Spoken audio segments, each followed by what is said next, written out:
27 February Marathi साहित्याचे मानदंड थोर कवी कुसुमाग्रज यांचा जन्मदिन आणि आपल्या मायाबोलीच्या सन्मानाचा दिवस म्हणजेच मराठी भाषा दिन।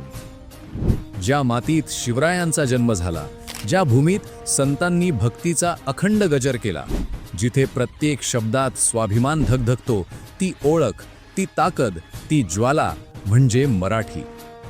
संस्कृतच्या प्रभावातून जन्मलेली महाराष्ट्री प्राकृत बोली 7 वाहनांच्या पैठण दरबारात घुमली आणि मराठीचा पाया रचला गेला।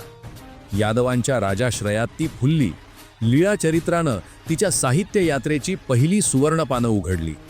ज्ञानेश्वरांच्या ज्ञानेश्वरीतून प्रकटलेलं तत्वज्ञान, नामदेव एकनाथ तुकारामांच्या अभंगातून जागवलेली भक्ती आणि समाज जागृती हीच मराठीची दिव्य आध्यात्मिक शक्ती।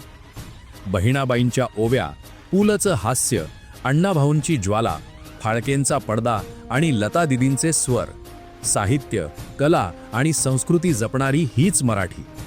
फुले, शाहू, आंबेडकरांच्या विचारांनी उजळलेली परिवर्तनाची मशाल, सह्याद्रीच्या कड्यांवर कोरलेली, कोकणच्या लाटांवर डोलणारी, गडकिल्ल्यांवर दिमाखानं उभी आणि पंढरपूरच्या वारीत निनादणारी हीच मराठी संस्कृतीची अजरामर छाप। ही फक्त भाषा नाही, हा आहे आपल्या अस्मितेचा श्वास। प्रत्येक शब्दात, प्रत्येक स्वप्नात, प्रत्येक संघर्षात जिवंत असलेली आपली मराठी।